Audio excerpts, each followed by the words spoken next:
Umabot sa typhoon category ang unang bagyo sa Pilipinas ngayong taon. Nitong weekend ay ilang beses pa itong tumama sa kalupaan at partikular na nanalasa sa Calabarzon. Update sa naturang bagyo ay hatid namin maya-maya lamang. Kaugnay po niyan, mahigpit na nakatutok si Pangulong Ferdinand R. Marcos Jr. sa epekto ng naturang bagyo at lalo na sa pagtugon sa pangangailangan ng mga apektado nating kababayan. Si Alan Francisco sa sentro ng balita. Mahigpit na nakabantay si Pangulong Ferdinand R. Marcos Jr. sa epekto at pagtugon sa pananalasa ng bagyong Aghon sa bansa.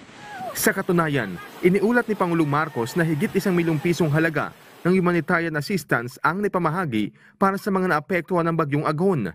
Sa kanyang social media na X, sinabi din ni President Marcos na may nakahandang higit 3 bilyong pisong standby funds at preposition goods at stockpiles. Ito ay para masiguro ang aniyay mas malawak at mabilis na pagtulong sa mga Pilipinong apektado ng bagyo.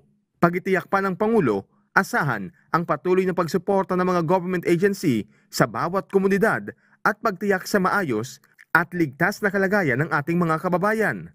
Una nang inatasan ni Pangulong Marcos sa mga lokal na pamahalaan, emergency services at mga ahensya ng gobyerno na magbantay at agad umaksyon sa epekto ng bagyo sa bansa. Hinimok din ni President Marcos ang publiko na manatiling alerto ngayong may bagyo.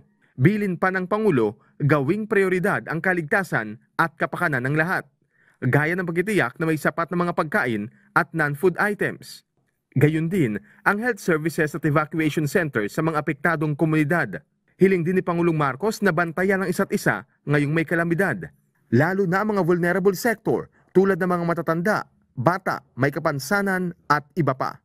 Alan Francisco para sa Pambansang TV sa Bagong Pilipinas.